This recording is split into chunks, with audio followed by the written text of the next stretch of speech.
Y vamos a eso, vamos al título del estudio de hoy. Yo creo que en 27 años es primera vez que doy un título a un sermón. Ese título es como muy gomelo, ¿no? A trabajar pues, mijito. Es un dicho paisa, ¿no? Y todos yo creo que sabemos qué significa, ¿no? Es como cuando a uno le ponen todas las herramientas, todo el material, y usted todavía no ha arrancado a trabajar, ¿cierto? Entonces el patrón le dice a uno: a trabajar pues, mijito. Segunda de Pedro, capítulo 1, verso 3 al 10, dice así. ¿Qué tal si nos ponemos de pie, las personas que puedan hacerlo, porque hay personas enfermas que no lo pueden hacer, para mayor reverencia? Segunda de Pedro 1, del 3 al 10.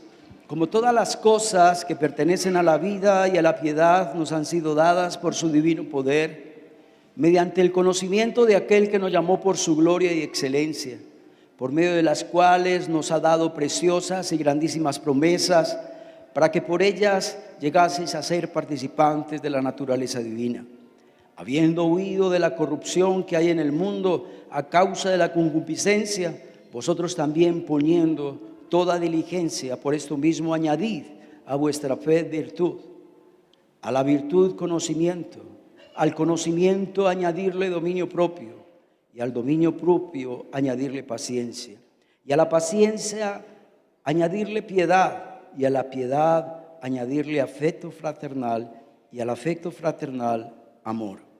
Porque si estas cosas están en vosotros y abundan, no os dejarán de estar ociosos ni sin fruto en cuanto al conocimiento de nuestro Señor Jesucristo.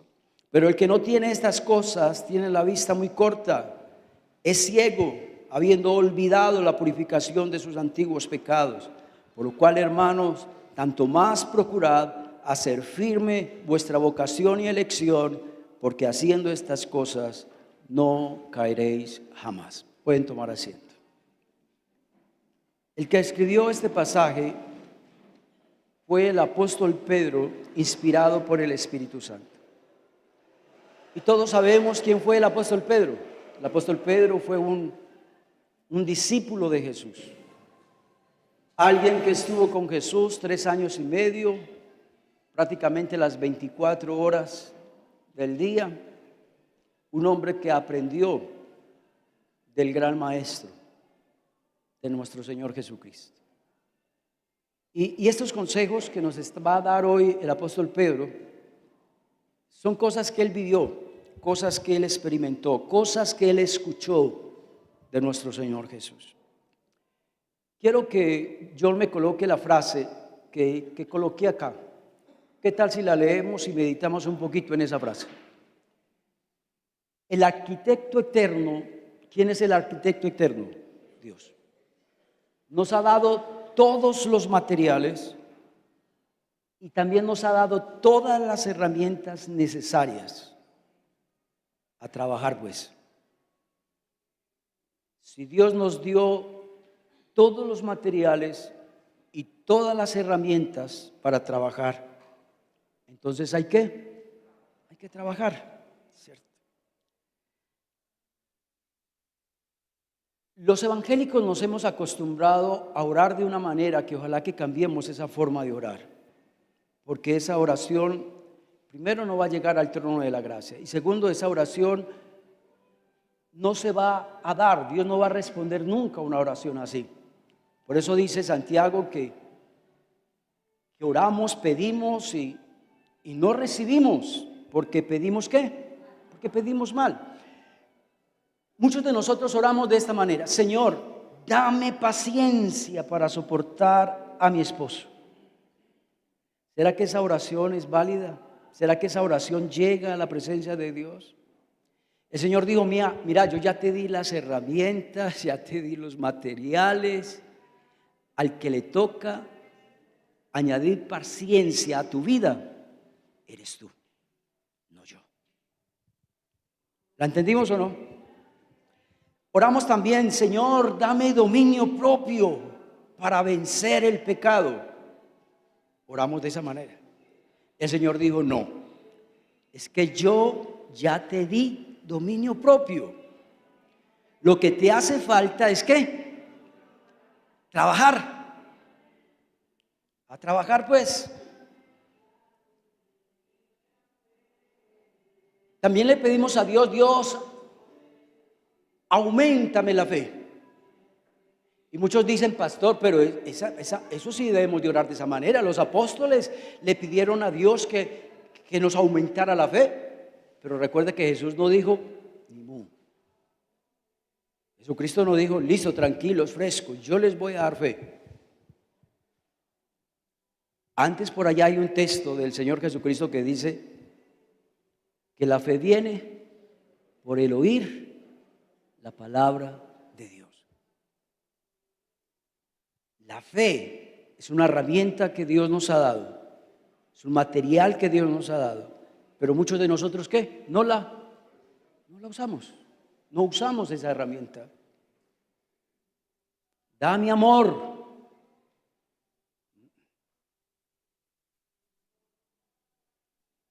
Eso es algo que usted tiene que trabajar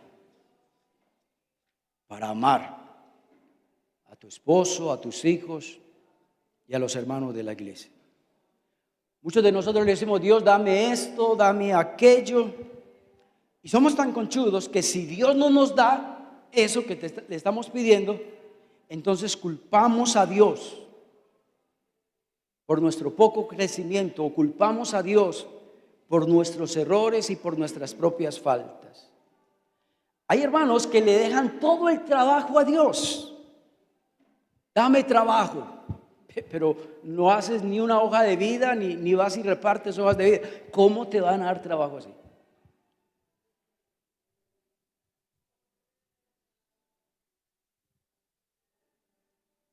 Hay un proverbio chino, ¿qué tal si John me coloca esa segunda frase? La segunda frase que está ahí.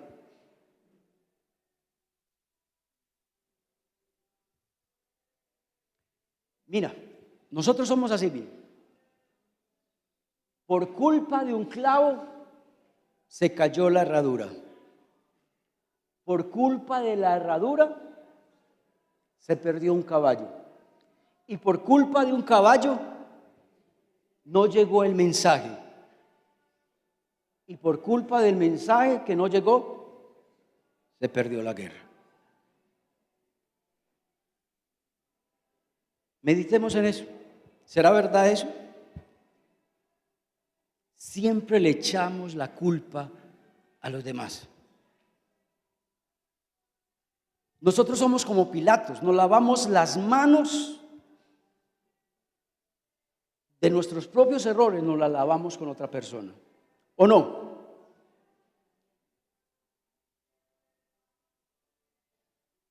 No falta el hermano que diga, no, yo no vine hoy al culto porque es que mi esposa no me levantó.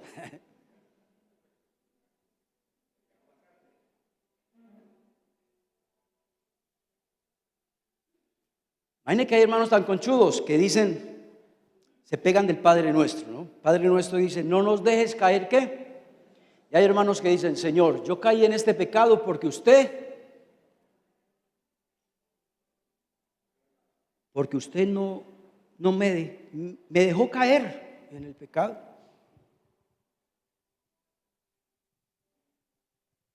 ¿Será que yo peco y le puedo echarle la culpa a Dios? Dios hace una parte, pero usted y yo también tenemos que hacer nuestra propia parte. Hay personas que dicen, la culpa no es mía, y le echan la culpa a las demás personas. Hay personas que se lavan las manos con el pastor. No, es que donde el pastor no me hubiera exhortado, yo hubiera seguido en esa iglesia. Donde el pastor no me hubiera llamado la atención, yo todavía sería líder de la iglesia. ¿Será que esa excusa es válida ante la presencia de Dios? Quiero decirles algo. los únicos culpables o los únicos responsables de nuestro presente y de nuestro futuro eres tú. Amén. Somos responsables de nuestra propia vida espiritual. Usted no le puede echar la culpa de su estado en su vida espiritual ahora a tu papá o a tu mamá. Porque hay hijos así. No, es que donde mi papá no me hubiera dado un mal testimonio, yo todavía estuviera buscando de Dios. Donde mi papá y mi mamá no se hubieran descarriado, yo todavía estuviera buscando de Dios. No, Señor. Dice la Biblia allí en Filipenses 2:12, no está ahí en el bosquejo, pero si lo pueden colocar bien, Filipenses 2:12 dice: ocupaos de vuestra salvación con temor y temblor. Eso es una responsabilidad ¿de quién? De cada uno de nosotros. Ocuparnos de nuestra salvación con temor y temblor. Recuerde, usted y yo cosechamos lo que sembramos. Y usted y yo somos responsables de nuestros errores y de nuestros fracasos. Usted y yo somos responsables de nuestro estancamiento espiritual. Y usted y yo somos responsables de nuestra frialdad espiritual. Usted no le puede echar la culpa a otros o lavarse las manos con otras personas. Amén, hermanos. ¿Cuál es mi parte? ¿Cuál es la parte de Dios? Eso es lo que vamos a estudiar hoy. Y en el texto que acabamos de leer, el pasaje que acabamos de leer, vamos a leer el verso 10. Segunda de Pedro, capítulo 1, versículo 10. Mira lo que dice el texto al final. Si hacéis estas 8 cosas, le añadís a la fe virtud, a la virtud conocimiento, y también le añadís a tu vida dominio propio, amor y afecto fraternal. Si haces esas 8 cosas, si le añades a tu vida esas 8 cosas, no caeréis ¿qué? Jamás. No caeréis jamás. Vámonos con analizar algo en el versículo 3. Mira lo que está subrayado ahí. Todas las cosas, todas esas cosas, estas 8 cosas que mienta el apóstol Pedro, nos han sido dadas a cada uno de nosotros por el divino poder ¿de quién? De Dios. Quiere decir que todo cristiano ha recibido estas 8 cosas desde el día en que usted se convirtió al Señor. Estas 8 cosas Dios nos las dio. ¿Lo está diciendo o no lo está diciendo? Dios nos dio fe, nos dio virtud, nos dio conocimiento, nos dio dominio propio, nos dio paciencia, nos dio piedad, nos dio afecto fraternal y nos dio amor. Entonces, si usted le está pidiendo a Dios dominio propio, Dios está diciendo, pero yo ya te lo di. Si le estás pidiendo a Dios amor, Dios le dice, pero es que yo ya te di amor. Esas cosas ya te las di.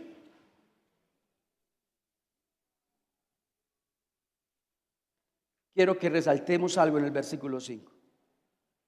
Dice el apóstol Pedro que estas 8 cosas que Dios nos ha dado, tenemos que ponerle toda ¿qué? Toda diligencia. Debemos de ponerle toda diligencia. Busqué la palabra diligencia en griego y significa pronto para actuar. Es decir, estas 8 cosas hay que hacerlas ya, con rapidez. También diligente significa entusiasmo, con esfuerzo, ponerle mucho interés, esmero, ponerle mucho esfuerzo, ponerle ganas. Cierto que si uno no le pone ganas para hacer algo, uno no lo va a hacer. Va a llegar la pereza y acabó con ese poquito entusiasmo que usted tenía. Por eso dice el apóstol Pedro, ponerle toda diligencia. Póngale todas las ganas. Póngale todo el interés, todo el esmero para añadir estas 8 cosas a tu vida. La primera de ellas está en el versículo 5. A la fe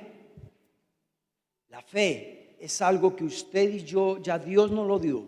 Entonces hay que trabajar para que esa fe esté siempre en nuestra vida. ¿Sabe qué es fe? Fe es creer en el Evangelio. Fe es creer en la palabra. Fe es creer en Dios. Ese significado no me lo inventé yo, no, eso es lo que significa la palabra fe en griego. A nosotros los evangélicos y muchos creyentes, muchos cristianos, entre comillas, creen que fe es positivismo. Fe no tiene nada que ver con positivismo. Fe tampoco no tiene nada que ver con declarar, que hay hermanos que les gusta mucho declarar. Yo declaro que estoy sano, yo declaro que ya tengo trabajo, yo declaro que esta va a ser mi esposa, yo declaro que esta va a ser mi novia. Eso no es fe. Vuelvo y repito la definición de fe. Fe es creer en el Evangelio, fe es creer en la palabra y fe es creer en Dios.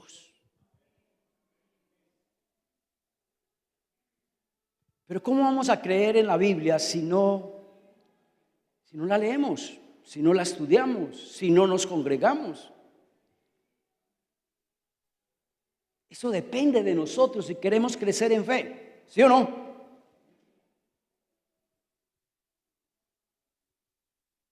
Porque obligar a alguien a que venga al culto, obligar a alguien a que lea la Biblia, porque hay padres así, yo tampoco estoy de acuerdo con eso. Si usted no ora, si usted no lee la Biblia todos los días, no le doy comida.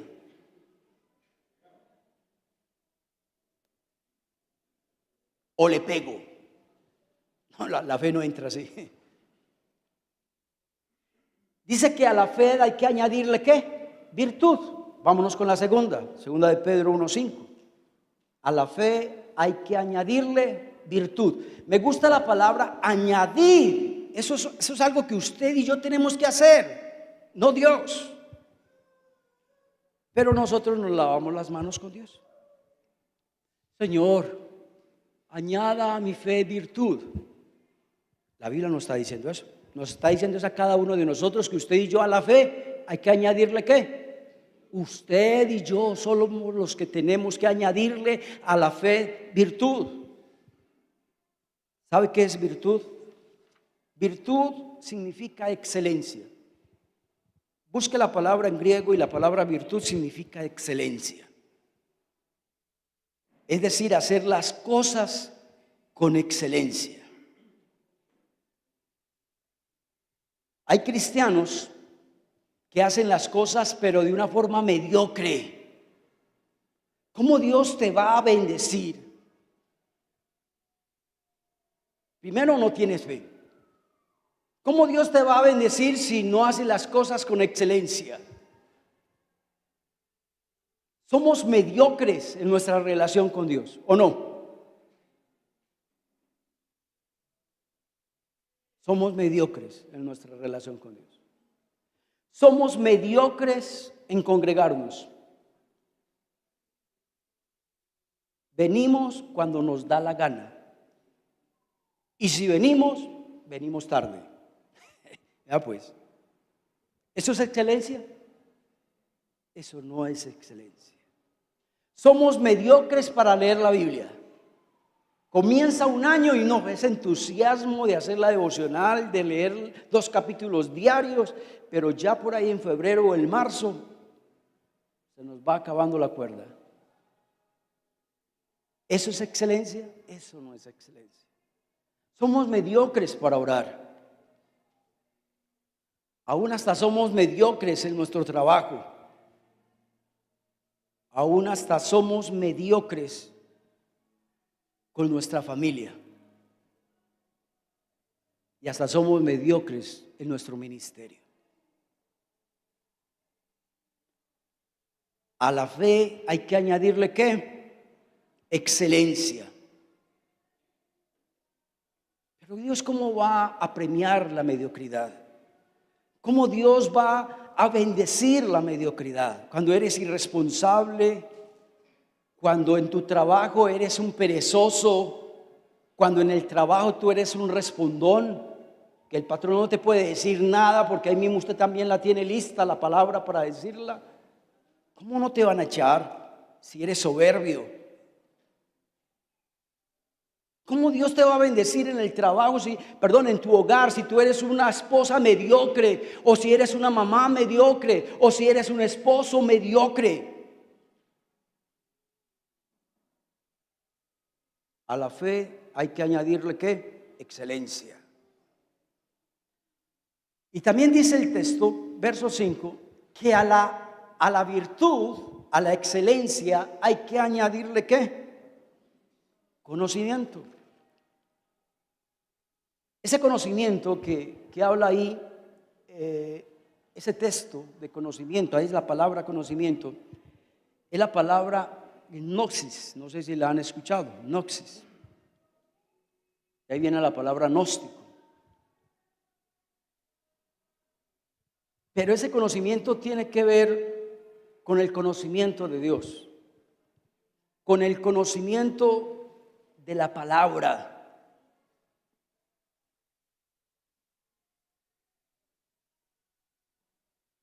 Hay cristianos que se conformaron con el poquito conocimiento que tienen.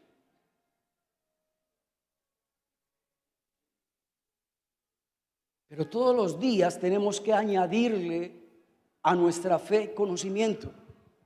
Porque si usted no adquiere conocimiento ni le añade a su fe conocimiento, entonces usted va a ser un raquítico espiritual. A usted cualquier viento de doctrina lo puede tirar al piso. Y usted, si no adquiere conocimiento de la palabra de Dios, cualquier persona lo puede engañar con cualquier filosofía pagana.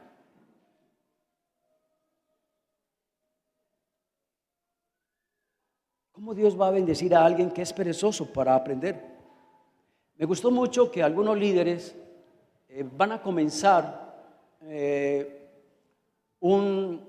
a estudiar teología. Nueva generación está ofreciendo aprender teología, tanto virtual como también presencial. John tiene el contacto. Y varios, esta semana que entré a trabajar el jueves, varios líderes que me he encontrado, pastor, este año voy a estudiar esto, voy a estudiar aquello. Excelente. ¿Cómo Dios no va a bendecir a alguien que quiere qué? Aprender, que quiere conocer más y aprender más. No se conforme con lo poquito que conoce. Vámonos al verso 6. A la fe hay que añadirle virtud o excelencia. A la fe también hay que añadirle ¿qué? Conocimiento. Y al conocimiento hay que añadirle ¿qué? Dominio propio. ¿Sabe qué es dominio propio? Autocontrol. Mire pues lo que significa la palabra dominio propio, autocontrol. Por eso no es lógico, no es verdad.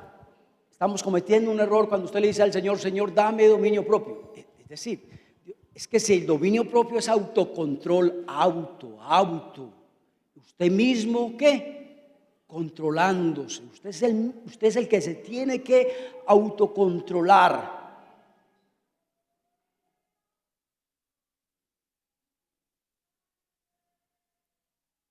Dominio propio es tener las riendas sobre mis deseos.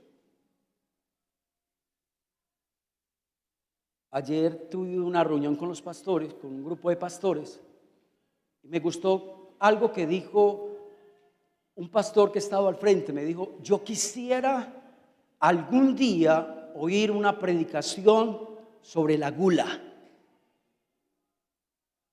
¿Saben qué es gula o no? Que está lleno y quiere seguir comiendo más. Ya acabaste de comer y a la media hora dices que ya tienes hambre. Eso es gula. ¿Y eso sabe qué es? No tienes dominio propio. Dominio propio es tener las riendas sobre mis impulsos. Hay personas que sufren de ataque de ira, ¿o no?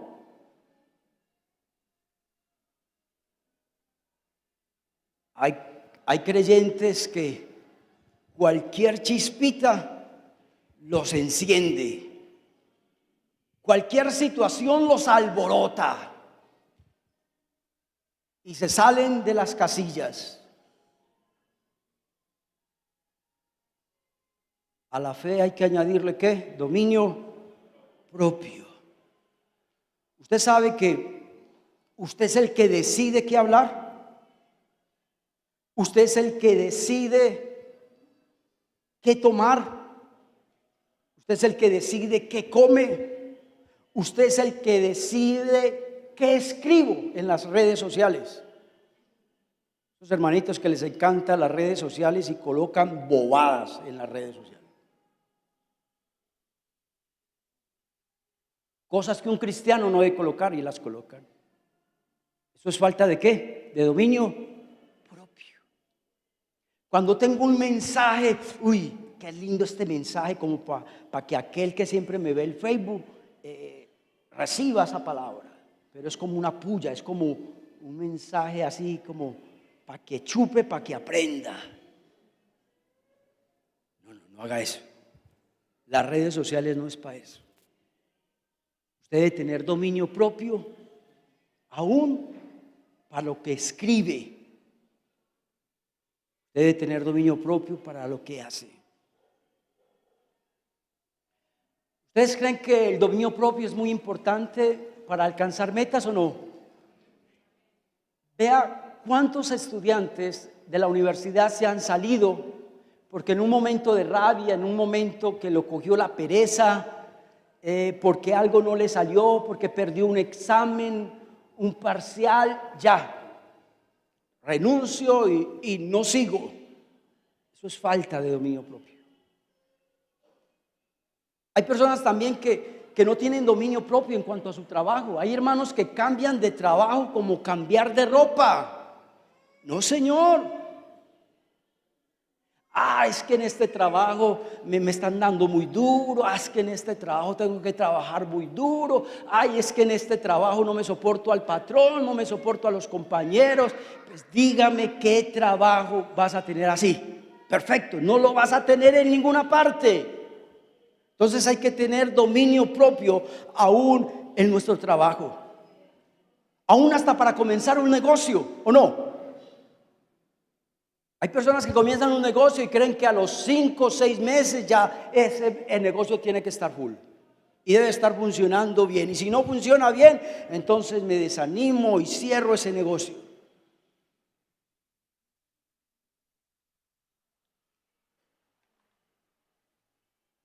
El dominio propio es muy importante para la vida de un creyente.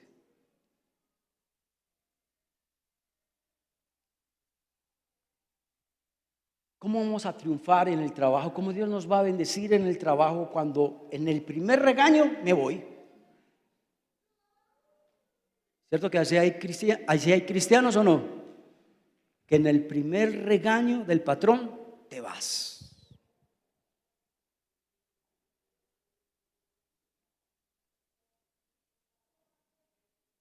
¿Cómo voy a tener una vida cristiana exitosa, bendecida, si cuando el pastor te llamó la atención, te fuiste para otra iglesia? ¿Cómo vas a echar raíces? ¿Cómo vas a dar fruto en una iglesia si por cualquier cosita te desanimas? En estos días estaba escuchando una predicación de un pastor que decía: es más fácil exhortar a los inconversos que exhortar a los cristianos. ¿O no? ¿Sabe? Eso como pastor lo vivimos a diario. Cuando usted exhorta a alguien, como pastor, si yo exhorto a alguien, ahí mismo estoy pensando, ese hermanito no va a volver a la iglesia. O esa hermanita va a renunciar al ministerio. Pero ese es el papel mío. Cuando veo que algo está torcido, yo tengo que jalar las orejas. Esa es mi responsabilidad.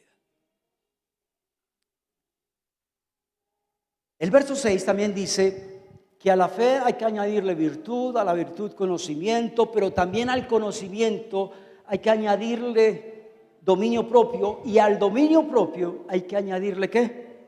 Paciencia. Por eso no es correcto cuando usted le dice a Dios, Dios, dame paciencia. Dios dice, mira, yo ya hace ratos que te di paciencia. El problema es que usted la tiene por ahí, pero no quiere añadir a su fe la paciencia. Pero es usted el que tiene que añadirle a la fe paciencia.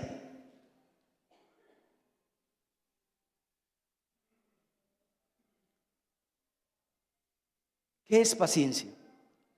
Paciencia es aguantar, soportar. Paciencia es cuando llegan las pruebas, resistir. Cuando llega la prueba y la adversidad, seguir siéndole fiel a Dios, seguir siendo constante en Dios. Paciencia es perseverar en medio de la dificultad. Yo no sé si usted sabía, pero la primer causa o la mayor causa por la cual muchas personas se apartan de los caminos de Dios es por falta de paciencia, porque no soportan ¿qué? La prueba. Hay personas que cuando les llega la prueba de una, salen corriendo, dejan los ministerios tirados. Hay personas que cuando llegan la prueba, ese matrimonio hasta aquí llegó. Y de una piensan en el divorcio. Yo les voy a decir algo. Y todos los que llevamos tiempo de casados, yo ahorita en diciembre cumplí 27 años. Y aquí hay personas que tienen 40 años de casados.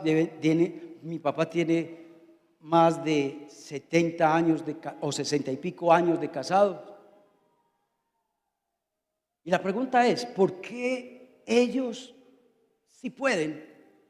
¿Y por qué esta pareja de jóvenes que están recién casados y que ya no pueden? ¿Sabe qué les falta? Paciencia. Paciencia es aguantar. Paciencia es resistir.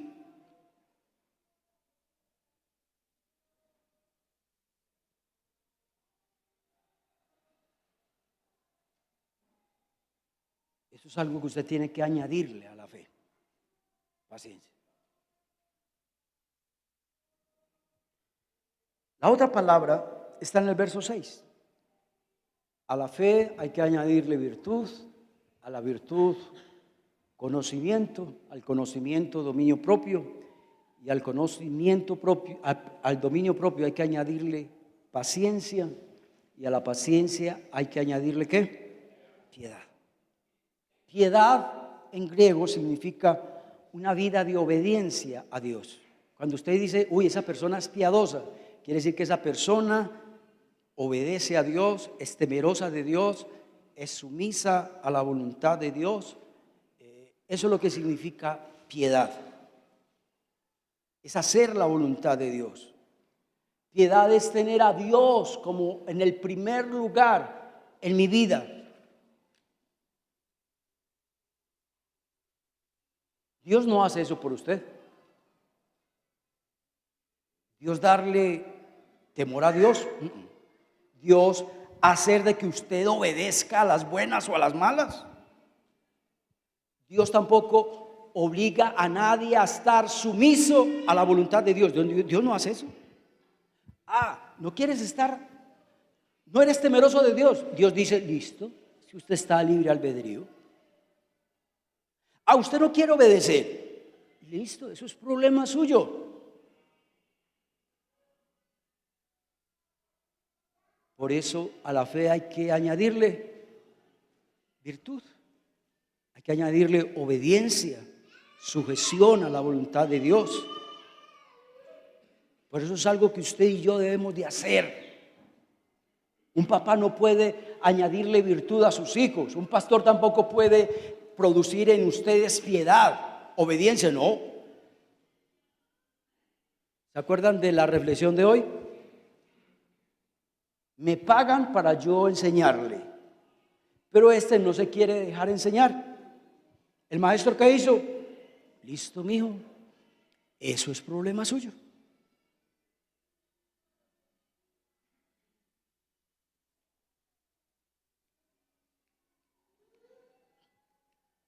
Vámonos con la otra.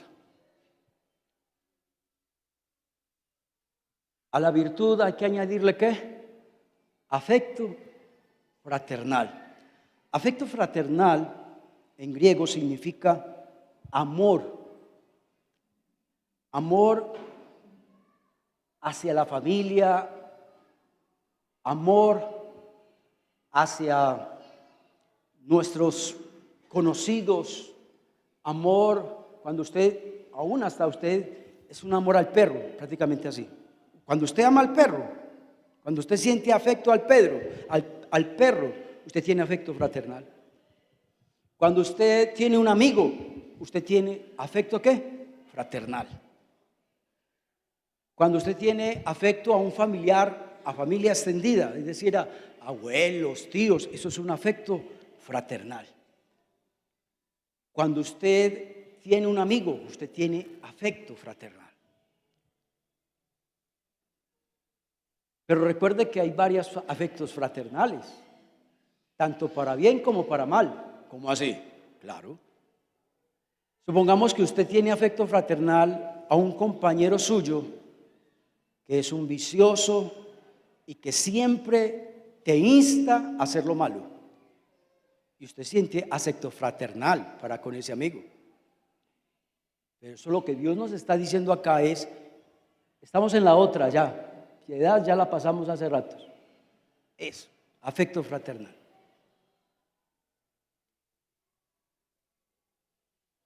Voy a dar un ejemplo. Supongamos que usted tiene dos personas acá. Una inconversa que te insta siempre a hacer lo malo y una persona cristiana, un amigo cristiano que siempre te insta a hacer lo bueno. Usted puede tener afecto fraternal para las dos personas, ¿cierto que sí? Pero este afecto fraternal que tienes para un amigo que siempre te insta a hacer lo malo, el Señor te está diciendo hoy, no sigas con ese afecto fraternal. Porque ese afecto fraternal te va a dañar, te va a destruir, te hace mal. Esa persona es tóxica para tu vida espiritual.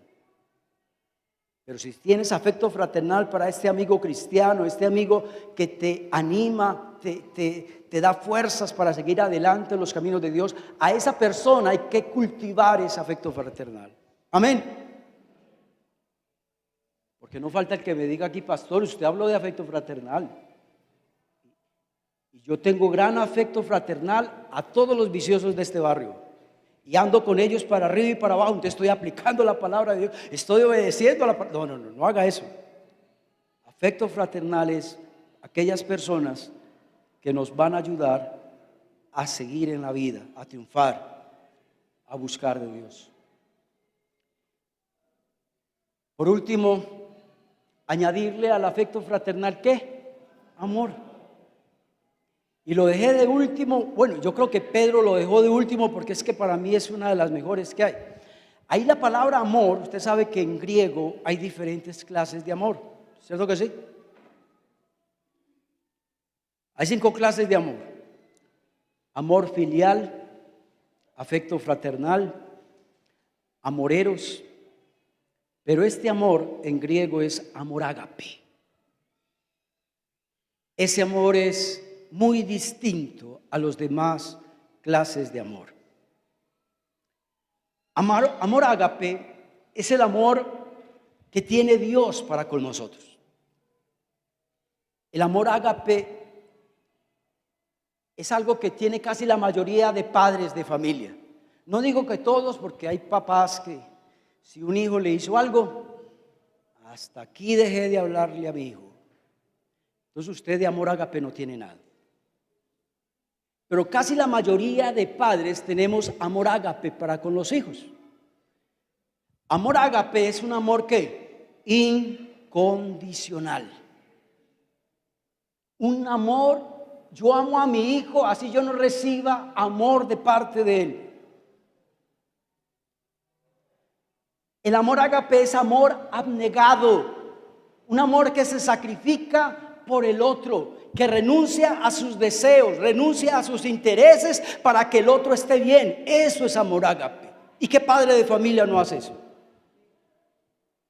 El amor ágape es un amor desinteresado, un amor que se basa en el bienestar del otro, un amor que no recibe o no anhela reciprocidad. Es decir, yo amo, pero porque también espero que esa persona me ame. No.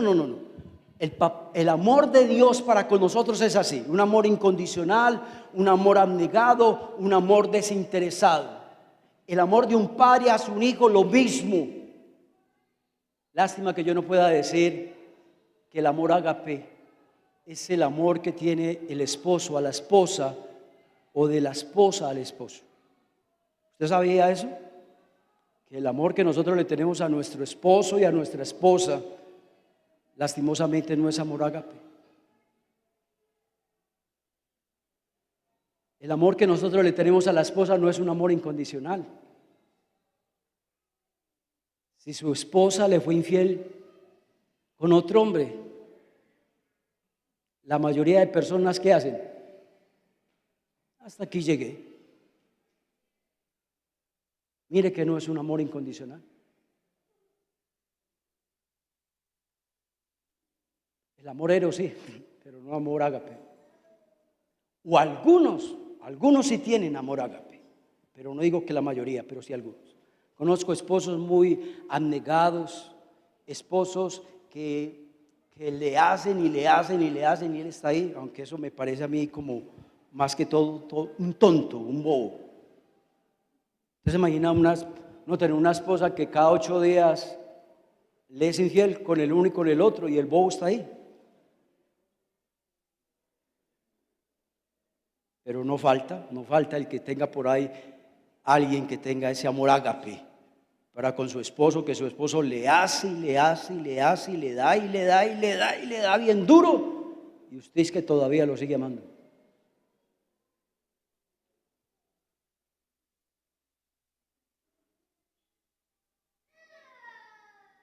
Amor ágape también para mí yo lo aplico al servicio a Dios. El amor ágape es un amor sacrificial. ¿Cuántas veces nosotros le servimos a Dios de una forma sacrificial o no?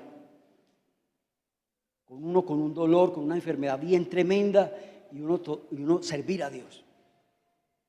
Yo muchas veces me ha tocado predicar enfermo, me ha tocado predicar con un dolor de cabeza impresionante, me ha tocado predicar con un dolor de rodillas impresionante.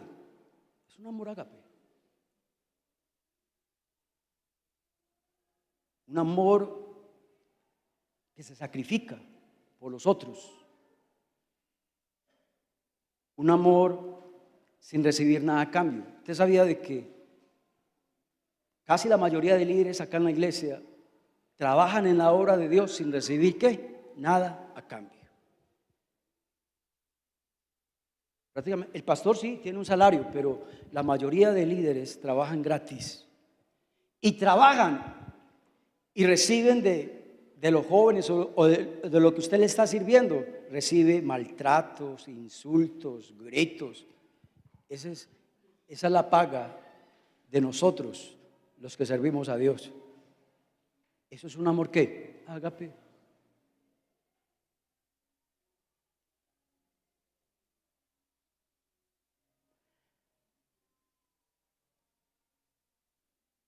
Cuando terminemos ya, para resumir, entonces, ¿cómo deben de ser nuestras oraciones ahora en adelante? Señor, gracias por darme virtud. No le pida virtud a Dios, no. Gracias por darme virtud. Gracias por darme fe. Gracias por darme conocimiento. Gracias por darme paciencia.